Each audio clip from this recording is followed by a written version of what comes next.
So thank you for inviting us, Jonny. It's been an amazing few days. We've had a men's group, your men's group.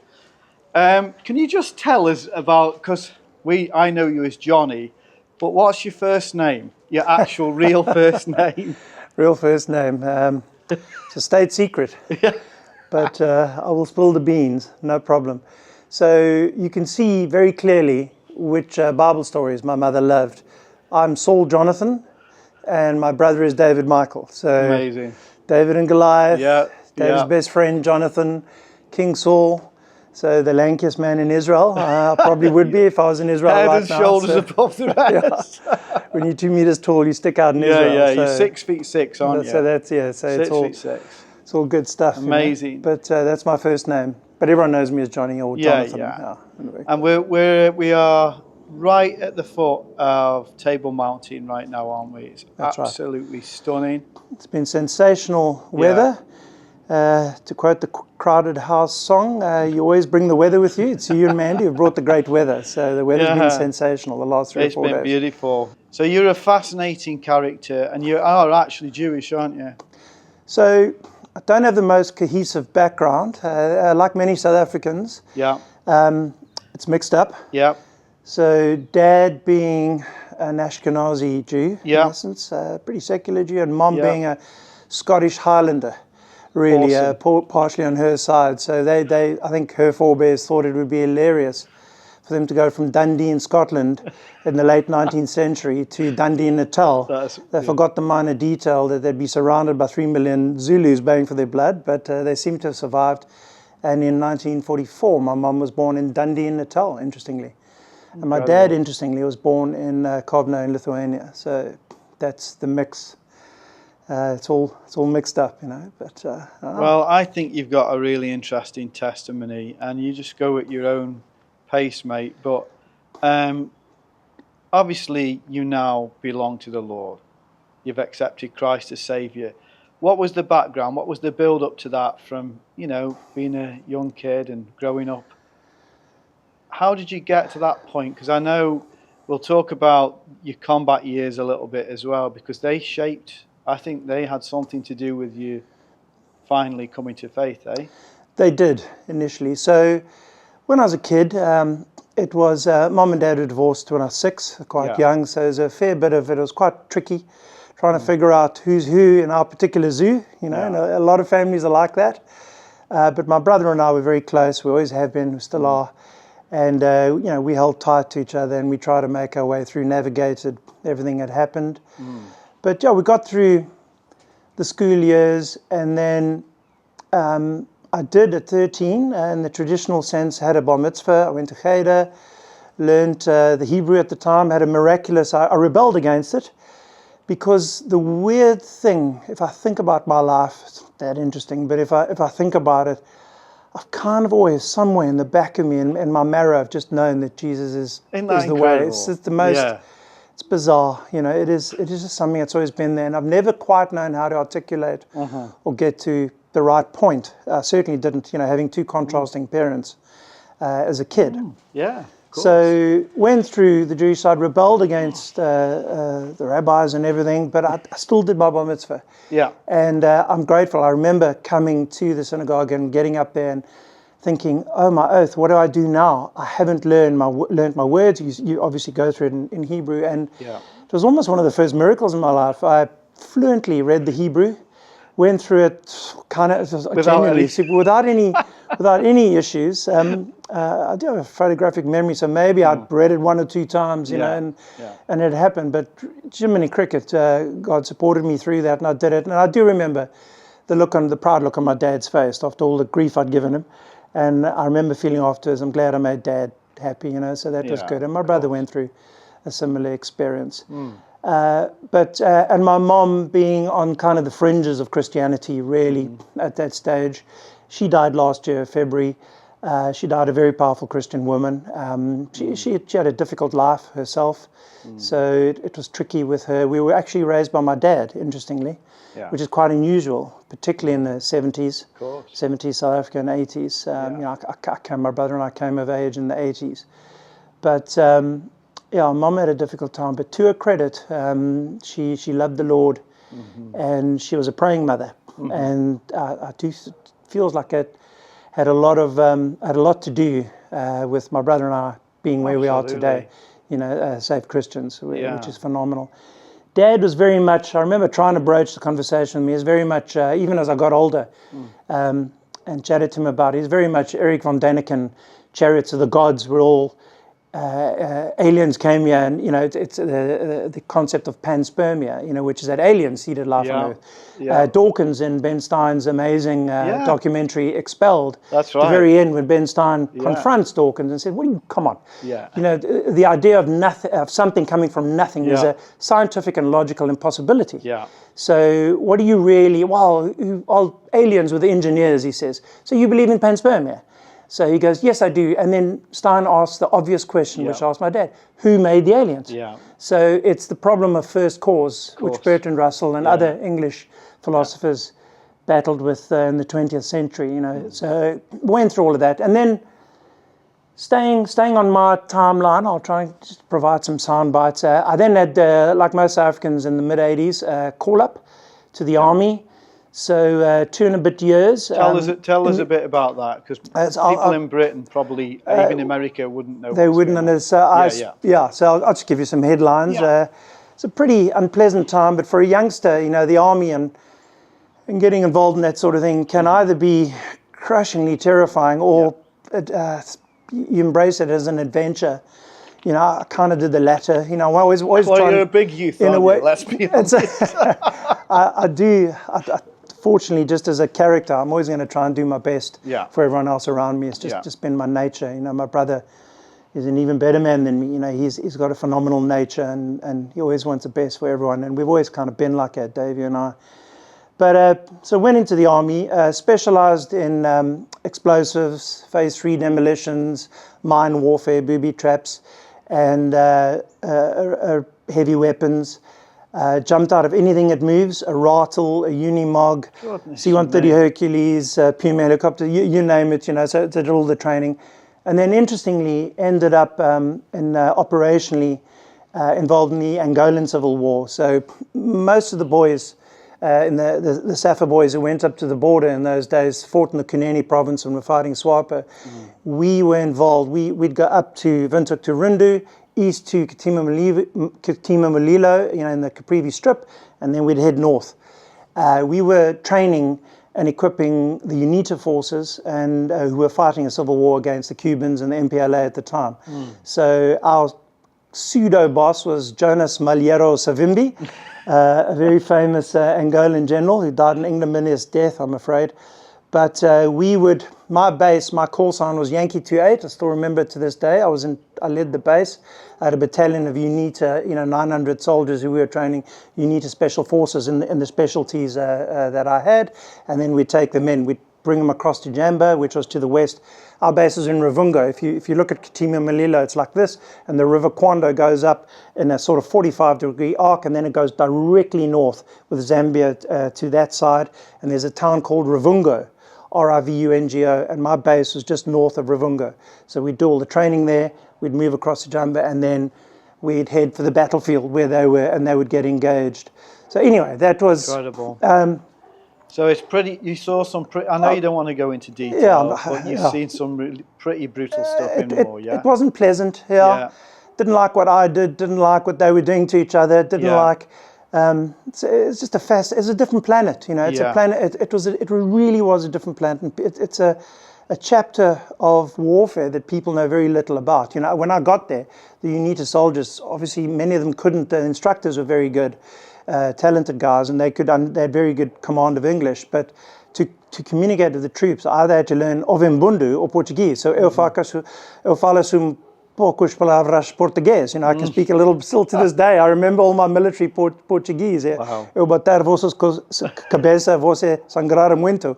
So I'll beat your head, you'll bleed profusely. It's weird how. It's like learning hymns at school, the Lord's Prayer. It never leaves you. It's different. But when you're young, the stuff that happens to you, it never leaves you. Yeah. So yeah, moving on from that, it was an interesting time. But you're a fearless guy, right? You are a fearless guy, which we'll come to when we come to the end, because as we see what's going on around the world today, you have a very different outlook than a lot of Christians. Our training in the army in those days was phenomenal. We were an incredible force. But the first time that I really started focusing on it, nothing makes you focus on what happens in the afterlife, like the prospect of your own mortality. Of course. And you're facing death every day. And all armies around the world have the same motto. So you can semper paratus till you're blue in the face, and have your who dares wins, whatever the case may be. Yeah. The motto of every army is hurry up and wait. So you've got these intense, brutal periods of intense insanity and action and craziness, and then long stretches where you're sitting staring at the sky. Incredible. Reach for the sky. And during that quiet time, I resolved, to try and I thought about my childhood, and I spent some time. I was fortunate to have brought some material with me, and I did a deep dive then into you've got to follow the evidence wherever it may lead. I wanted to know the truth. That's when it started. Obviously, when things are going wrong around you and people are expiring, it focuses the mind. So I thought, I really, really need to get this right, because the prospect I could shuffle off this mortal coil at any given stage, and I needed to know what was going to happen. I knew there was an eternity. I could feel that, and I learned the basics of Christianity. So you got a mother who was, at the time, she was Christian, she was Christian, brought up kind of bar mitzvah with kind of Jewish background. So how did you come to the conclusion? Well, before that, do you want to mention, Mandy has had an out-of-body, we talked about that. You actually had an out-of-body, didn't you, straight after combat? Yeah, I'd come home, I'd gone to university, started almost immediately when I'd been demobilized. Mom said I came home, slept 3 days, and kind of almost immediately got up, ate out of house and home, and then kind of headed to varsity. And I should have given it more time, in hindsight. It was getting back into civilian life wasn't, and I'm a pretty rustig, what's a chilled fella, and I can, but everyone has an element of PTSD and stuff you really need to work through, and you needed to battle through. But on one of the first nights, I was in a flat in what was then Braamfontein. I was attending Wits at the time. I recall sleeping in my bed and then having a dream, and it was the middle of the night, and suddenly waking up, being jolted awake, and just felt I was being attacked and convulsing on my bed.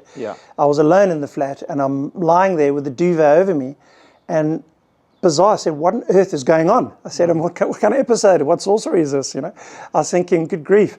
And then I remember distinctly, this is nearly 40 years ago, I distinctly remember Jonny, leaving my body and seeing the back of my head and then coming back in. Again, back in, I thought, what is it? Something's trying to drag me out of my body. What on earth is this? So, and I was fighting this. And I thought, what is going on? I just have no idea. And I don't know how long it went on for. I do remember when the whole episode was over, the bed was drenched. I was dripping with sweat. And I sat on the edge of my bed, and what just happened? And lying there and thinking, and then being gripped by terror. And I just faced mortal terror, and I handled it because of training, because you're with your mates, you're with your, you have a framework within which to fight and die. But this was something new to me, and I was the most terrorized and terrified I've ever been in my life. It was horrific, and I didn't know what was going on. And I just remember my mom's words, when you're in trouble, like I did in the army, plead the blood of Jesus. She'd always say that as a kid to my brother and I did. And I just remember lying there thinking, I'm going to die. I just remember thinking, not again. So many times you think when you're up in the, on the border, you're going to die. But I remember thinking, oh my goodness, this is it. What's going on? But then I started saying, and I'd run out of everything I could. I said, Jesus save me. I just started saying it over and over. Please help me. I don't know what's going on. Jesus save me. And suddenly there was an interregnum period, and I found myself, I'd left my body, I was in the top of the room. So think of a square room like this. So there's the bed there, and I'm in the top corner of the room. I'm looking at my body lying like this on my right side. And I say, crumbs, that's me. What on earth? And then I looked, and behind me on a chair was like an old hag, an old crone, I don't know what it was, but it wasn't pretty. It wasn't nice. Well, it wasn't nice. Sitting like this, hands on the legs, on the chair, staring at my back, just staring and staring at my back. And I thought, who is that? There's someone in the room. What is going on? And then suddenly back into my body, and again coming in and out, and then just saying, Jesus, please, I can't, I don't want to die here.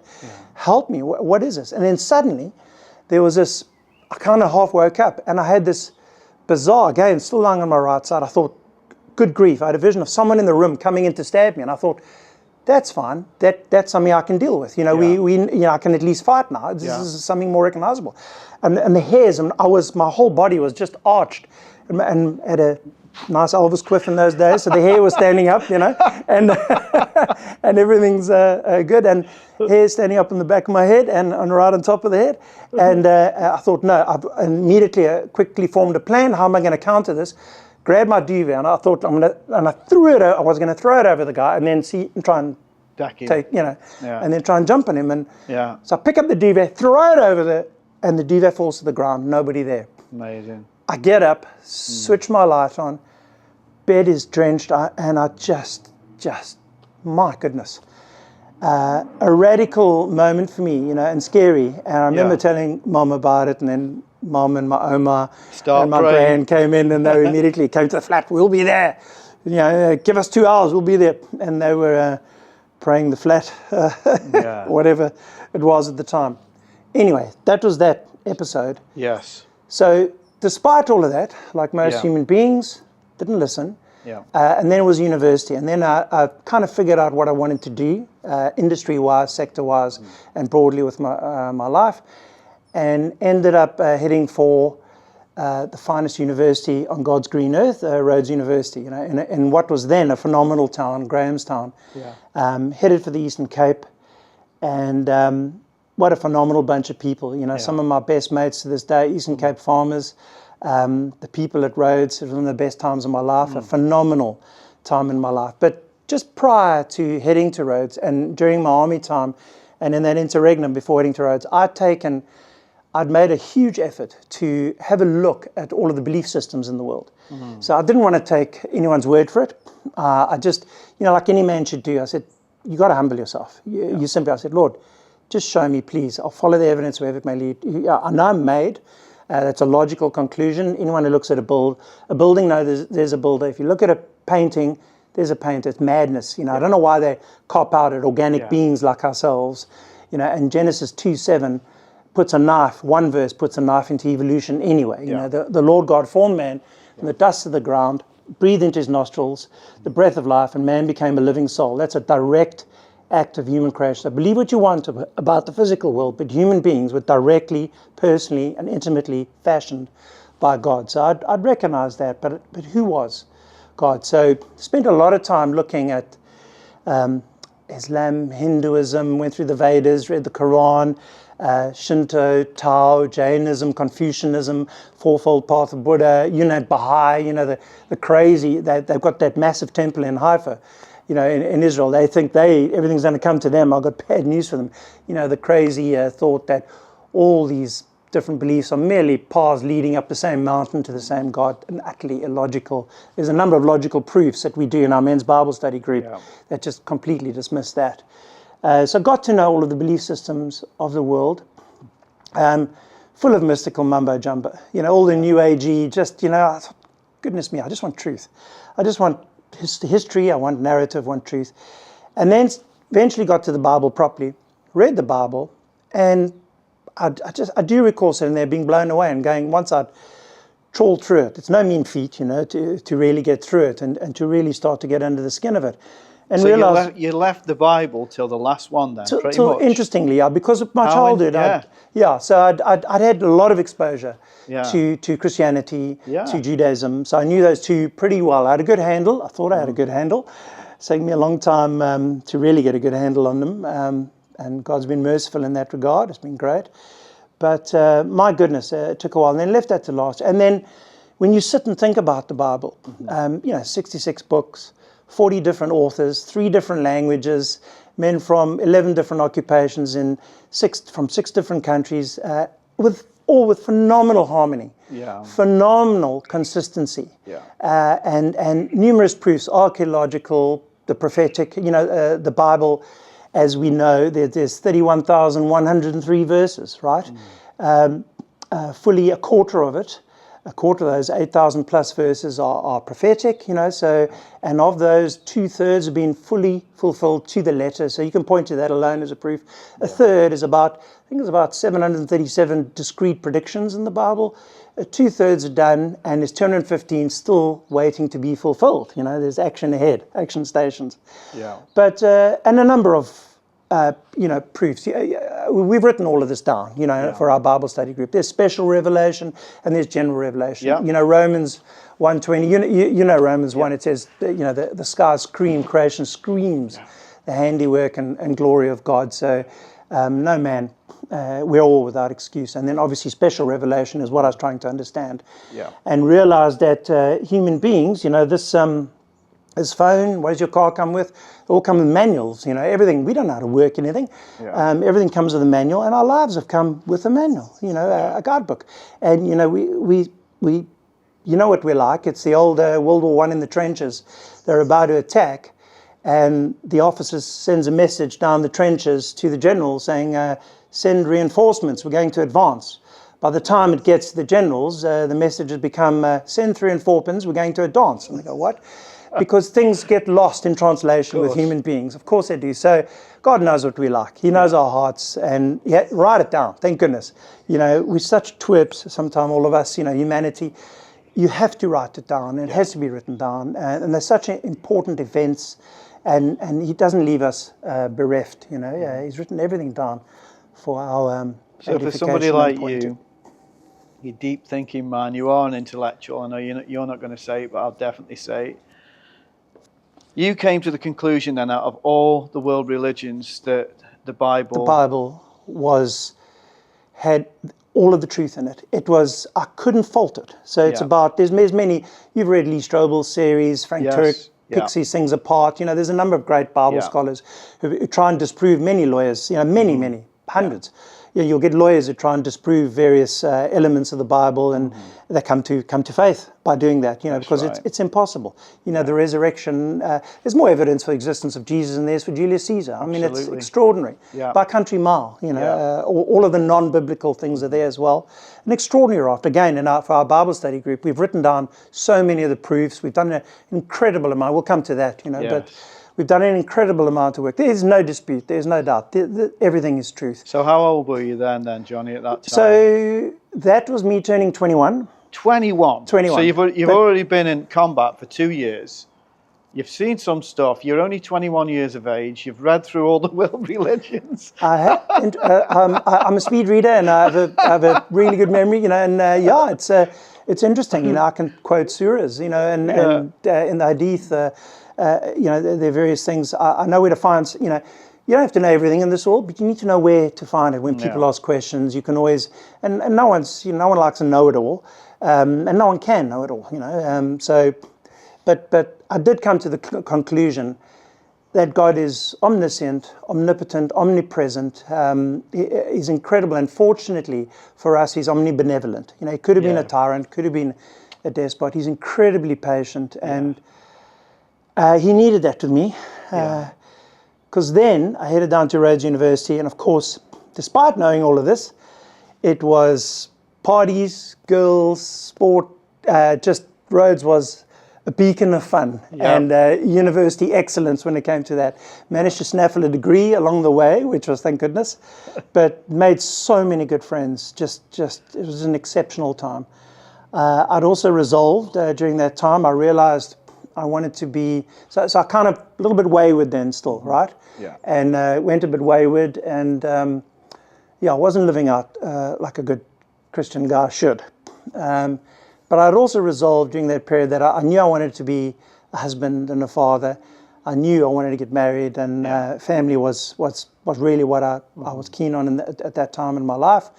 And I thought to myself, okay, I'm at Rhodes, this place is great. I'm going to try and find the hottest babe on the whole of campus, and see if that works. And it worked. It happened. So I managed to, in my final year, find the most beautiful girl that's ever graced that campus, and ended up marrying her. And fortunately for me, she's still a belter, at this age. She's a bit younger than me, but still looks exactly today as she did then, luckily for me. So it was all good. We then moved. She stayed behind for a bit, finished a legal degree, but then came up to Joburg where I was working at the time. I then asked her to marry me. I was turning 30. I just turned 30. She was 23, just about to go 24. And we've been nearly 30 years married ever since. Incredible. We shipped off, worked for a bit in Joburg in various with a couple of outfits, and then got a great offer to go to the UK.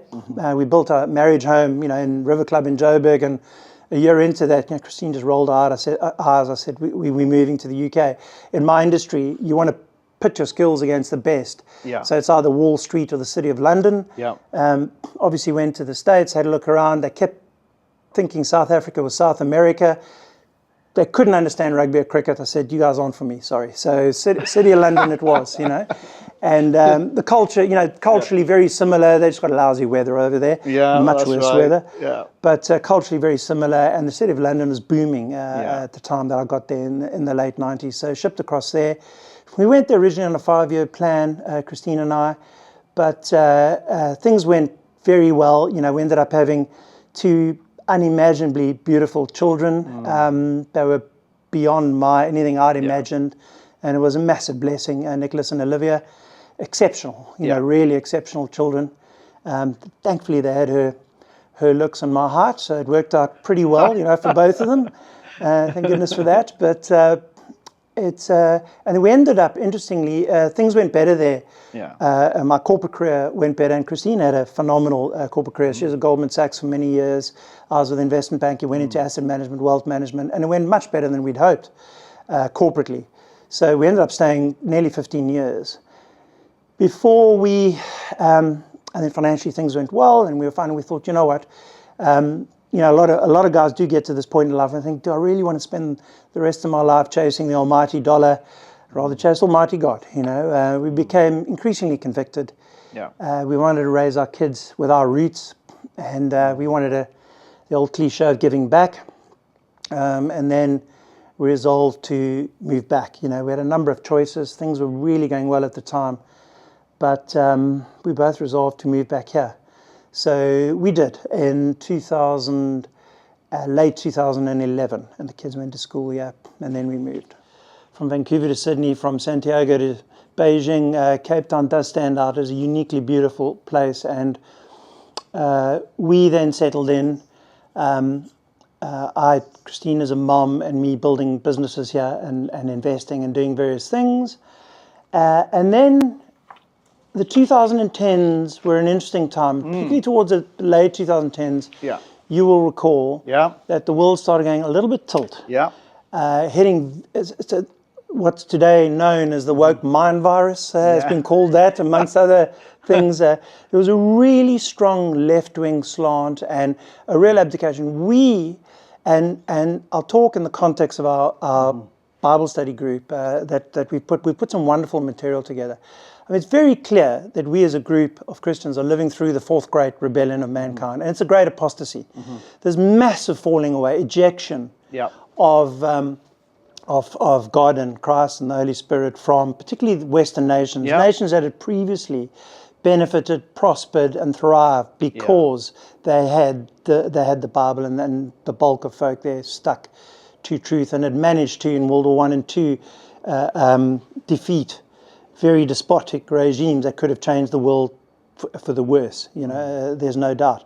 So a huge problem began to emerge for fathers, and I picked up with a lot of my mates who were starting to really struggle with that woke agenda creeping into the schools in particular, and really starting to struggle with their children. It became very, very difficult. Now, there's one thing, it's the same. I saw it in Britain. I mean, you initially had the rise of militant atheism, and we deal with that extensively in a lot of our notes and the topical and the stuff that we've written. We deal with militant atheism in depth. And I always, there's a famous saying, if you can only ever read one newspaper, read the oppositions. Yeah. So I would read The Guardian, for example. And so I make a point of reading Sam Harris's Letters to a Christian Nation, anything about Dork against Christopher Hitchens. I love all of that. I love those challenges. Yeah. Anthony Flew, who eventually converted, and he left, all of those challenges. And it's hilarious reading them. I make the Evolutionists Bible, a book written "Why Evolution is True" by Jeremy Coyne in 2009. But you read that and you realize they've not remotely researched the Bible. They have their own agenda and no appreciation of the other side. No. So I took a lot of effort to get into that. But alongside militant atheism, particularly in the UK and here, but especially in the UK, the Latin term is horror vacui. You kick God out. Yeah. Okay. There ain't no vacuum. Nature abhors a vacuum is what horror vacui means. Nature abhors a vacuum. Yeah. In comes flooding. Yeah. Militant Islam. Yeah. So it's not, and it is swamping the UK. It's causing. We've seen a lot of the issues. Previously Christian, or at least nominally Christian nations are now really, really starting to struggle. Societies are starting to break apart, and it's affecting different nations in different ways. In Cape Town, it really Islam was less of a problem. It was very much that woke agenda that was starting to make life very difficult. So you saw the rise, and the schools started going that way, in LGBTQI, in just embracing that whole starting to come through, and fathers not being able to answer questions. So myself, and as you saw, you were with me today at the mighty Jeff Gersten's at St. Stephen's, which is a phenomenal Bible-believing church. He's an exceptional pastor. We were there today, and one of my friends from there, who subsequently retired at a young age, did very well and shifted out to Sedgefield and went protein farming.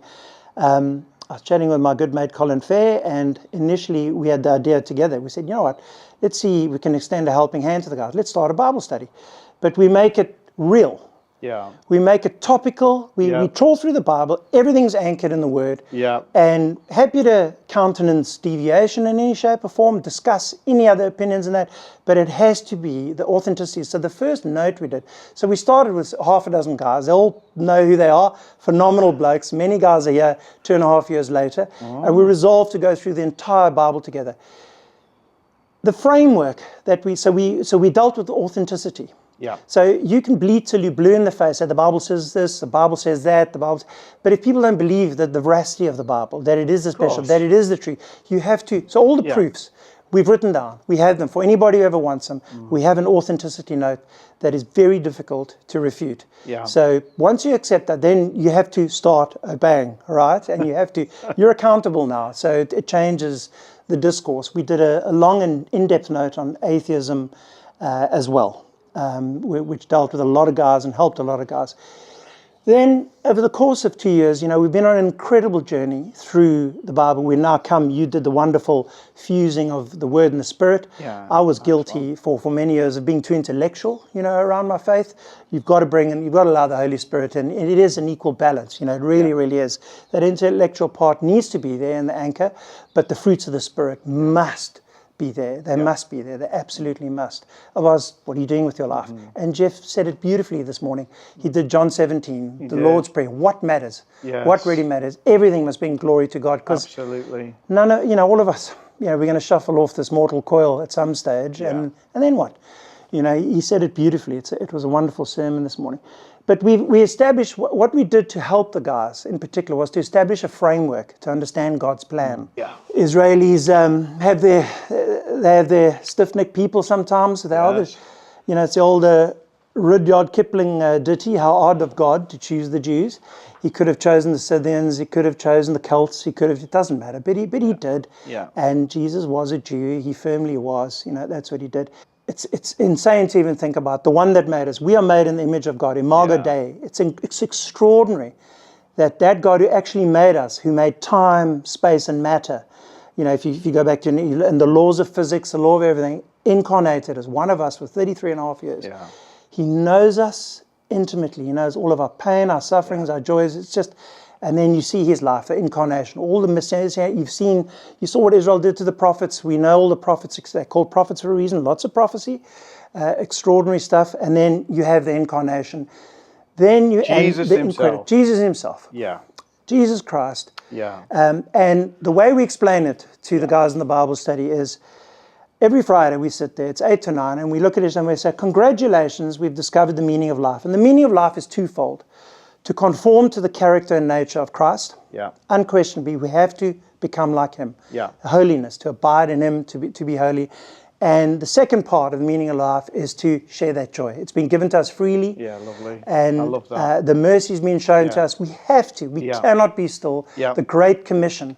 We must share that with everyone. How could we conceivably keep that? If a building's on fire and someone's dying, you go in and rescue them. Yeah. And someone's stuck inside, you have to. So that's the meaning of life. Yeah, absolutely. The rest is, I'm not saying it's a sideshow, but it's important. Yeah. But the rest becomes family, your business, your mates, 100% Springbok victories, those are all the important things, all those good things. Jesus is a very big Springbok fan, so the rest of the world can back off and stop trying to beat, stop trying to beat us. It's not going to happen, so it's all good. But so those are the two broad strands, that the guys need to understand. And when you look at Jesus at a summary level, his mission was threefold. Yeah. Was the first most important thing he had to do. You see the agony in Gethsemane, and go to the cross, and you see how he's beaten. Extraordinary. In the temple, he goes to Annas first, who's the secret leader of the Sanhedrin. He goes to Caiaphas, and then Caiaphas' guard punches him, and they break every law in the Jewish book. They're not allowed to have false witnesses, they're not allowed to have trials by night. They break all their own laws. They know what they're doing. It's just terrible. They scourge him, and mock him, and they brutally crucify him. That was his first, to take that, and he's alone. Yeah. He's alone. Everyone scatters, everyone runs. He's alone. Yeah. That was his first mission. The second part of his mission was obviously to prove who he was. So he expounds, he teaches, was to teach. Signs and wonders, show his miracles, prove to everybody. All the proofs anyone imagine. I constantly have people say, Jesus never said he was God. I said, so sorry, excuse me.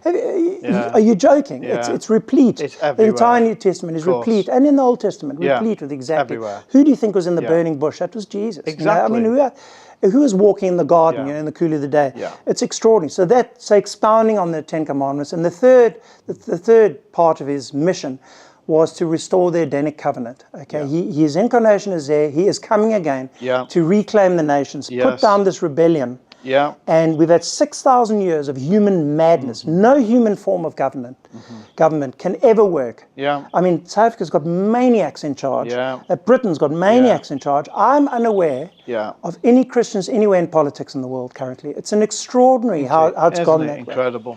Yeah. And so restore that Edenic covenant. We come to this world, and then we have 1,000 years, and with our King in Zion. Yeah.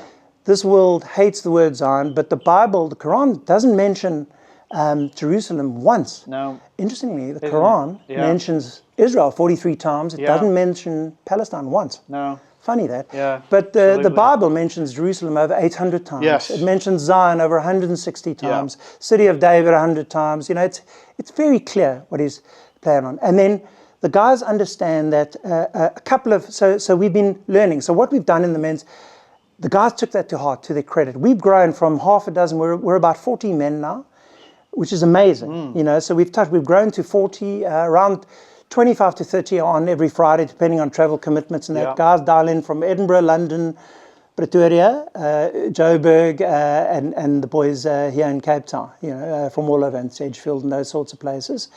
And we've done a great body of work. We've helped the guys with topical notes, practical notes as well. How do you deal? What exactly is LGBTQI all about? What is the right response? And the born this way stuff is nonsense. I was born violent, so give me all the money right now. Sorry, I was born violent. It's the way I am. It's such nonsense. We have free will. We can choose. We are not robots. Of course, we've got free will. It's absolute nonsense. Yeah. So there's practical examples and links to guys who've come out of that lifestyle. Yeah.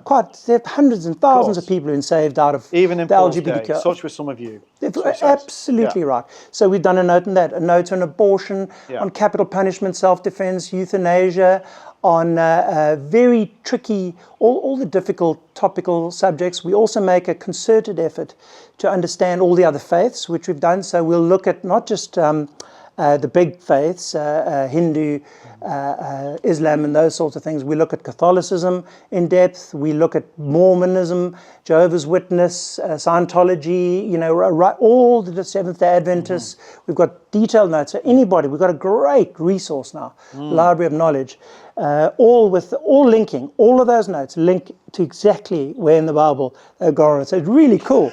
Everyone's without excuse, but it equips the dads. This is the guy that asked me to come and do Acts chapter 1. Is everybody getting this here? No, but... So I'm sitting here on whenever it was on Friday thinking, oh my Lord, help me here.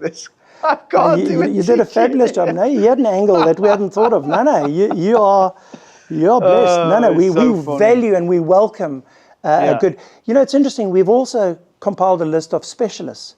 You get guys, because guys also battle. We've done a detailed note, particularly the October 7th attack. Guys didn't know how to respond to that. No, they don't understand, particularly a lot of the youngsters. Yeah. They don't understand Israel. No. And the reality is, Israel is the anvil on which the world's going to break itself. Yeah. I mean, Genesis 12:3, I'll curse those that curse thee and bless those that bless thee. Zechariah 12:3, Zechariah 12:9. Israel's going to go through much more pain from here. Zechariah 13:8, 2/3 of them. There's a second Holocaust coming, but the rest of the world is going to suffer greatly. There's a lot of pain and suffering that's coming in that side. But all of that is designed because the Gentiles, of the time of the Gentiles, just about, cheers boys, you kicked me out. He's returning, the return of Jacob. Israel will be a Christian nation. There's absolutely no doubt. But there's a lot of pain. As you've seen in history, they have to be bludgeoned until they get there, like most of us do, sadly. Yeah. So we see all of that, within the confines. So we do a lot of work. So we've done a detailed note around the history of the Palestine Israel issue, the history. I mean, it's extraordinary if you look at it. And we've gone back throughout the last century, and there's a lot of detail in there, also around what happened.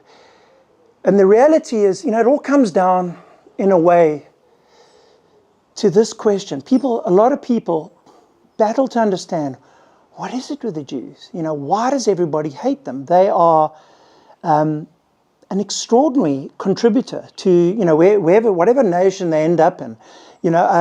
I obviously engage with a lot of, given my background as well, I engage with a lot of my Jewish mates, and I go to mates bar mitzvahs, and I sit down, I look at their mitzvah, and I'll turn over, and you read their book, in their synagogues, and it's, they obviously follow the Talmud. Now the Talmud is man-made, there's so many proofs. Yes. It's man-made nonsense. I mean, guys, you just ask any Jewish chap, why are there no sacrifices anymore? Don't you find that odd? The Talmud is a really threefold. There's a bit of Torah in there, so good stuff. The rest is it's Kabbalah, occultic Kabbalah, and so-called rabbinical wisdom. Yes, oral traditions. What is that? So it's like the rabbis are like popes, By what dint of madness or what sorcery is this, where a man suddenly, the Pope dies, you go into a conclave, he comes out, suddenly he's infallible. What alchemical formula was that? It's a tosh, it's nonsense. So the Jews, and when I sit and chat to the Jewish guys, I say, look, it's a simple, and invariably they're highly intelligent guys, they're phenomenal businessmen, artists, musicians, whatever the case, whatever their thing. So one of the greatest Africans ever lived was a man called Andrew Murray. He wrote a wonderful book called Humility. Everyone should read it. So just chill, Humility and how I attained it. Yeah, humility and how I rocked it, so to speak. It's hilarious.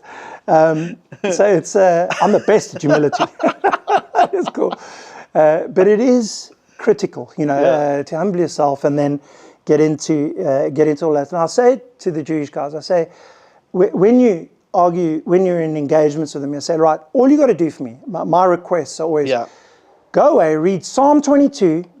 Isaiah 53 and Daniel chapter 9. They are never taught in synagogues. Not bad. I've had chats with rabbis at bar mitzvah, and then I turn around and look, looking down usually, little fellas, and I say, oh, he's gone.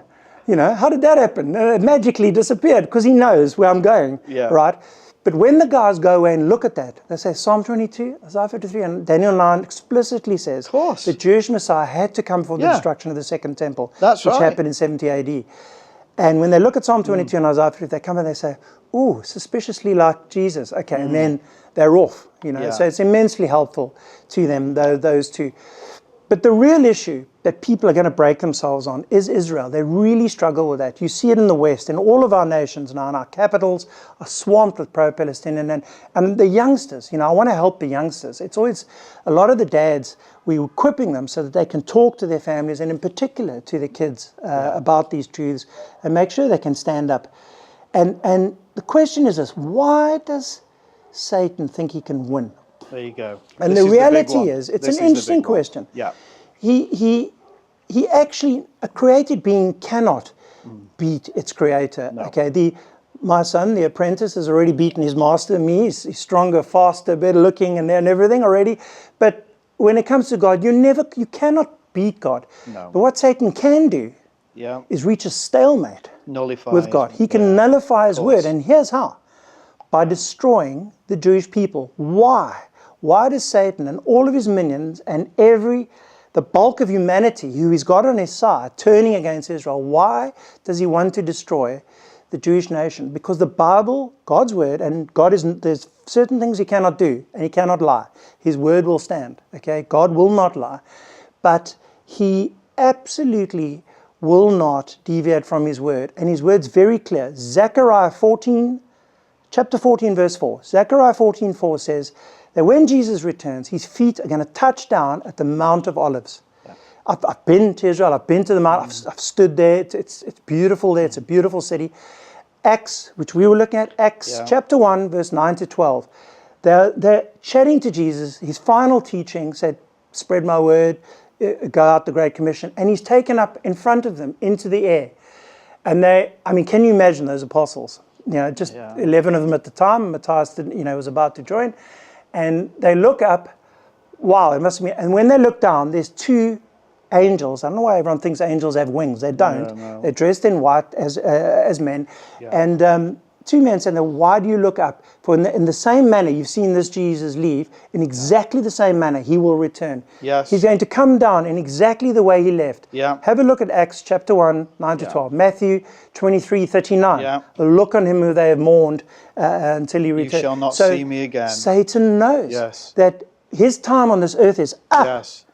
Gone. His leon over this earth is broken by Jesus when he returns. If he can destroy Israel and the Jews aren't there at the Mount of Olives, they're not there, Jesus cannot return. No. He will not return, because that's how he says he'll return. Pardon me? Matthew 23, you shall not see me again until I hear you say, blessed is he who comes in the name of the Lord. Spot on. The Jews have to be there. Yeah. And you're right. Yeah. You're right, Jonny. Most people overlook this. This is why we get this thing, the history repeating itself again and again and again, trying to wipe the Jews off the map for that very reason. They must be in Israel when Jesus returns. Critical. Evil must return it to stop that. If evil wants to keep its hold on this earth, they have to destroy the nation of Israel. Absolutely. Zion Such must a be huge destroyed. Point. Yeah. And it's lovely to hear it come from you.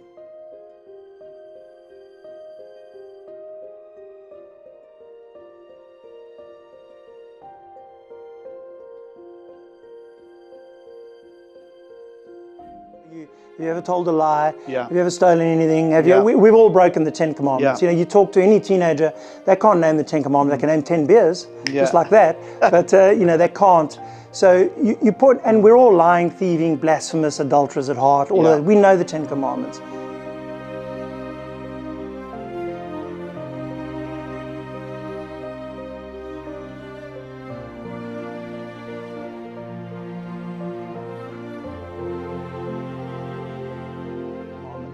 Then you need a Savior. We can't do it ourselves, okay? So you have to start there. And I will always say to someone, the future doesn't matter, because I'm going to give you a prophecy now that 100% is going to come true.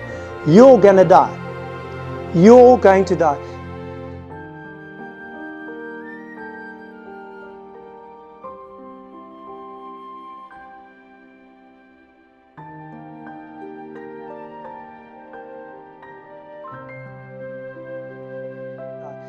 Don't fret about what's happening in the world, about when it's going to happen, who's going to do what to you, how will you die horribly, will you die in your sleep, surrounded by your family, with some blues and a bottle of wine and a nice fireplace or whatever.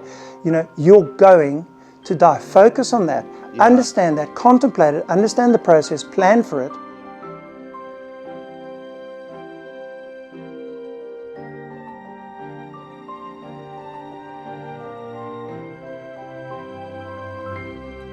So you've got to understand that once you understand that 200,000 people around the world die every day. Yeah. You could die tonight. Yeah. It is a true fact, an Yeah. equation. Yeah. You have no idea when the second, when the minute, when the hour, Yeah. when the day is, your time is up. You don't know. It could be in a year's time. It could be in 5 years' time. The strong amongst us get to 70, 80. The women live longer. Once you understand that you're going to die, and it could be now. So Yeah. if you're worried about the world and you're fretting about what's coming, mate, fret about tonight. Will you wake up tomorrow? Humans it's crazy. Our existence is crazy. Every night we die. We spend a third of our lives in a coma. Sleep is a mystery to me. I find it hilarious. Some of us snore, some of us don't sleep that well, that sort of stuff. But it is true. We don't know. Yeah, for sure, right. that you're going to wake up every morning. It's a type of the resurrection anyway. Yeah, it's a type absolutely. We're resurrected every day, aren't we? We are. It's just a little bit, it's extraordinary, but our bodies decay, the law of entropy, the second law of thermodynamics, you know what's coming. So that's where you start. I think Ray's got it right, and you guys all get it right. You preach the gospel. You recognize, you've got to, on an individual level, understand this. Mm-hmm. From a personal point of view, war is coming next. I see it, I'm an economist by training, so it's big picture.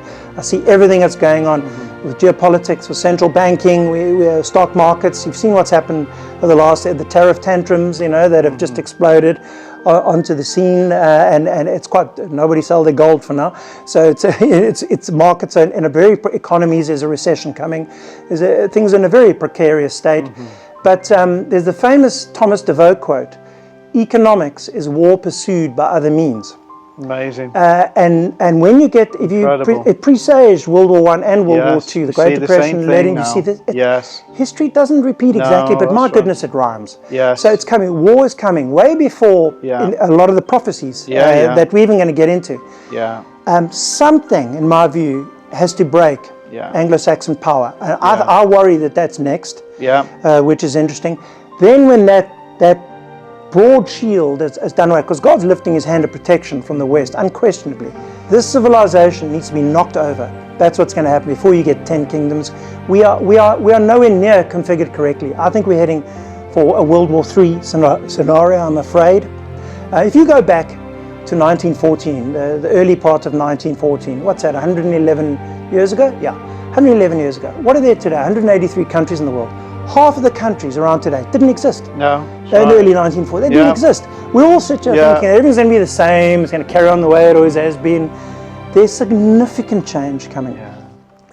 From North and South Korea, China is practicing blockading Taiwan. Yeah, you know about all the troubles in the Middle East. Yeah.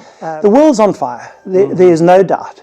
Everybody's poking, prodding, and it really has that feeling, that there's a couple of, chamberlains running around. Maybe it'll be fine. Those sorts of things. More than a couple. And it's like the famous Ernest Hemingway quote. How did you go bankrupt?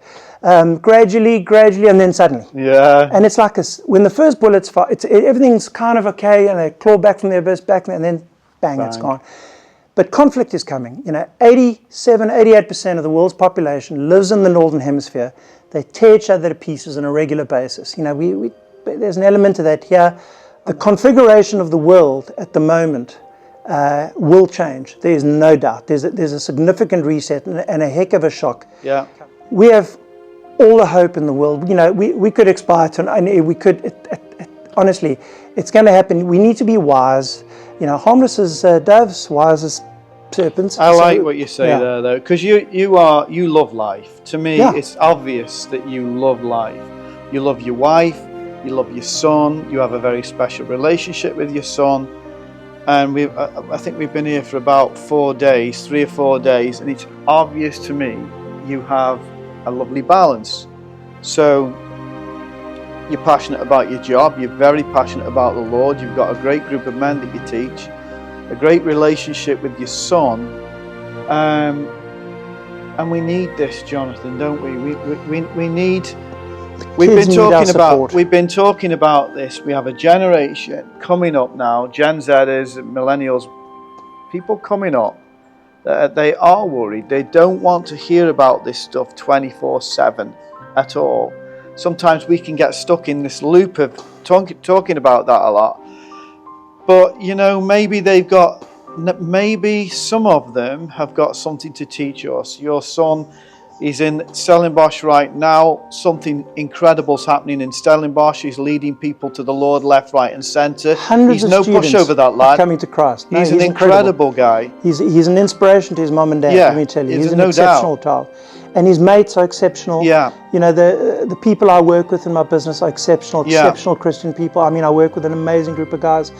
Some of the I've got some youngsters in my business, I see them too. And Nicky and his mates, I dearly love all of his friends, you know, and their families. They're exceptional people. You're not the kind of guy that sits there worrying, crawling under a table and, you know, just kind of carrying out at all. You grab life, don't you? It's the old, you grab hold of life. Yeah. One of the old army sayings was, "We fear naught but God." Yes. So, the rest is noise. You know, do everything for God's glory. Every single thing you can, and help. You know, and you know, we've been given so much. Yes. Think about it. I mean, of course. You know, just sitting here with you, I think of my family, my friends. It's just the things I've been given. All of it unmerited, undeserved. I didn't ask to be born. I'm delighted I was, because of the love and we were made for God's joy. You know, we were made for His good pleasure. It's been a joy, mate. Absolute joy. Thanks, Tim. You and Mandy, amazing. Nice work. We won't forget it. Yeah, and you rocked Nurtuk Peak. You went up the hills like I went there. Well done. Yeah, you went shooting. You did it all. Kung Fu. You did it all. What was it? A 50 caliber. You shot the 50 caliber. Congratulations. Man, that was crazy. Blew your hair back. Oh, too late. No, we had a lot of fun. All good. Thank you for the visit. I really appreciate it, particularly for your input into our Bible study. And now, guys, I had phenomenal feedback. The guys appreciated everything greatly. They really did. So, you're a blessed man. Keep going. Thank you, matey. God bless. Thank you.